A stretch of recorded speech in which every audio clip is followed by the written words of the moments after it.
இன்றைக்கி என்ன செய்ய போகிறோன்னா ஒரு டெசர்ட் தான் செய்ய போகிறோம். மேங்கோ கஸ்டர்ட் எப்படி செய்யணும்னு பார்க்கலாம் வாங்க. அதுக்கு நான் ஒரு 1/2 லிட்டர் பால் எடுத்து சூடு பண்ணுறேன். பாலை இன்னும் ஒரு கிண்ணத்தில் கொஞ்சமாக பால் ஊற்றி கஸ்டர்ட் பவுடரை அதில் போட்டு மிக்ஸ் பண்ணி ரெடியாக வச்சுக்கோங்க. நீங்கள் நம்ம சேனல் சப்ஸ்கிரைப் பண்ணலைன்னா சப்ஸ்கிரைப் பண்ணிக்கோங்க, லைக் பண்ணுங்கள், ஷேர் பண்ணுங்கள்.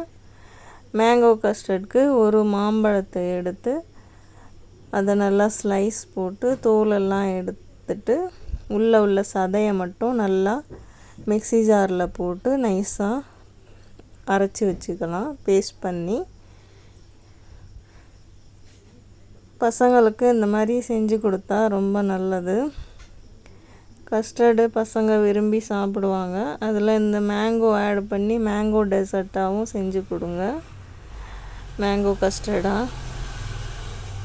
இதுவும் ரொம்ப டேஸ்டியாக தான் இருக்கும்.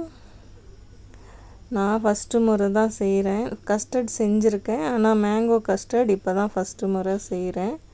பேஸ்ட்டாக அரைச்சி எடுத்தாச்சு. பால் நல்லா காயுது. இதில் ஒரு 3 ஏலக்காய் நச்சு போட்டாச்சு. தேவையான அளவு சுகர் ஆட் பண்ணி நல்லா மிக்ஸ் பண்ணி விட்டுக்கோங்க. ஒரு மில்க் மெய்டு, பாதி மில்க் மெய்டு போட்டால் போதும், ஃபுல்லாக போட தேவையில்லை.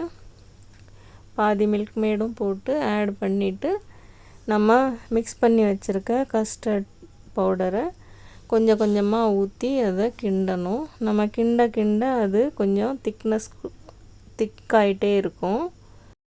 அது நல்லா திக் ஆகிற சமயத்தில் நம்ம அரைச்சி வச்சுருக்க மாம்பழ பியூரியை அதில் ஊற்றிக்கலாம். ஊற்றி நல்லா மிக்ஸ் பண்ணி விடுங்க. அது நல்லா மிக்ஸ் ஆகி வந்ததுக்கப்புறம் இறக்கி அதை ஃப்ரிட்ஜில் வச்சு கூலாக ஆக்கிட்டு கூட சர்வ் பண்ணையில் மாம்பழம் ஸ்லைஸ் கட் பண்ணி அதில் போட்டுட்டு முந்திரி பாதாம் க்ரஷ் பண்ணி அதில் போட்டு கொடுங்க. ரொம்ப டேஸ்டியாக இருக்கும். செஞ்சு பார்த்து சாப்பிட்டுட்டு எனக்கு எப்படி இருக்குதுன்னு கமெண்ட் பண்ணுங்கள். என்னோடய சேனல் சப்ஸ்கிரைப் பண்ணுங்கள், லைக் பண்ணுங்கள், ஷேர் பண்ணுங்கள்.